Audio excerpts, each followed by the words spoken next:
siyabonga, siyacela, siyabonga, siyanikela, sikwenza konke. Ngalesi sikhathi njengoba imzuzu simi kanje, sesingena engosini yethu la sithi khona sebenza mzalwane. Sikhuthaza abazalwane ukuthi ukuvila phansi, sikhuthaza abazalwane ukuthi asithandazi kuphela, kodwa siyathandaza, sisebenze. Sikhuthaza abazalwane ukuthi uyavuka umzalwane ayithuntuthe aphuma ahamba yosebenza, kodwa khona izinto ke ekumele sizazi, ekumele sicije ngazo ukuze sikwazi ukuthi sisebenza kanjani. Leli sonto sakhuluma ngombono sathi power of vision, kanti ngesonto edlule sithehleleka mzalwane, namhlanje sithi kuwena uyamdinga umuntu. Ngiyazi ukuthi njengoba ngithi uyamdinga umuntu khona omunye ovukayo othi hayi khona mamzanele mina ngimdinga umuntu, mina ngidinga uNkulunkulu kuphela. Ukuze ngiphumelele angidinge umuntu, angimcela umuntu, ayikho into engiyoyenzela umuntu. uNkulunkulu uma ingabe engiphile ungiphile, futhi uNkulunkulu methanda ukuthi kwenzeke kuzokwenzeka. Lalela, ngiyavumelana nawe. uNkulunkulu uyakwazi ukuthi kwenzeke. uNkulunkulu ngumnini mandla onke, kodwa uNkulunkulu njengoba sidla kamhlaba usebenzisa umuntu. uNkulunkulu usebenzisa umuntu ukuthi akulahlekise, usebenzisa umuntu ukuthi akwehlise, kodwa futhi usebenzisa umuntu ukuthi akukhuphule, usebenzisa umuntu ukuthi akuphumelelise, usebenzisa umuntu ukuthi akuconnecte nomuntu othile. Ngakho ke kubalekile ukuthi wazi usakulomhlaba njengoba sithi sebenza mzalwane, ukuthi usizo ungalithola kunombani. Ungalithola kunanomuntu ongamcabangi, ungalithola kunanomuntu omdelele, ungalithola kunanomuntu ombukela phansi. Ayikho into ebuhlungu njengokuthi udelela umuntu kanti kusasa uyena ozomdinga. Usizo ngalithola kumuntu omdala ongakaza esikoleni, ongakaza afunde.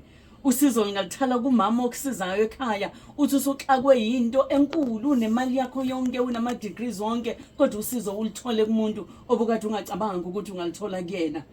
Udelela umuntu wena kanti uyomthola ehleli kwi-interview panel, uthi uyangena nangu umuntu. Uvalelise kabi kumqashi, ukhulume kabi, kanti kusasa uzothi uyangena kwi-tender board, uthi uzopresenta, uthole kuhleli yena la kuma-adjudicators, kuma-judge, uyena omhluleli.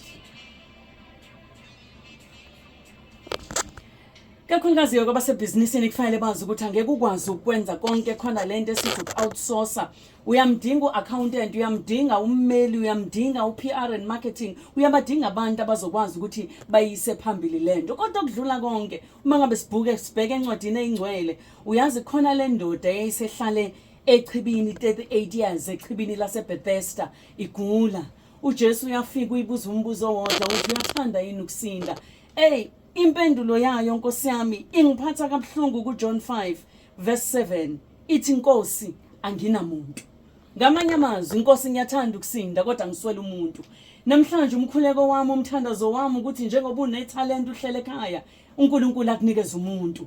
Njengoba unama degrees uhlele ekhaya, uNkulunkulu akakuphi umuntu. Njengoba unemqondo, une-idea ethile kodwa ungazi uzoconnectwa nobani, Inkosi ayikuphi umuntu. Mawukuthi nawe usho kwale ndoda yasechibini laseBethesda ethi Nkosi ngiyathanda ukusinda kodwa ngiswele umuntu, anginamuntu. Lento iphethe ngeke ivele, uyofa, uhlupheka uyofa, kungavelanga uNkulunkulu akade ufuna ubikona, ngoba umthola ngudestiny helper, awumthola ngumuntu ozokconnecta. Ukuzwe athi umuntu ngangidlala ibhola nje endaweni yangakithi, kwakhona ongibokayo wathi hayi mina ngizokuxhuma nobani. Ukuzwe ngelinye ilanga uthola ikholi ethi umuntu awumazi u-engineer okhona endaweni, uthola ukuthi lo muntu wena okade ungamcabangi uyena ozokunikeza. Uyayikhumbula indaba kaNamani kuMakhosi S5, kuthiwa wayeyisigora, kuthiwa waye ugeneral wempi kodwa wayenobulephero.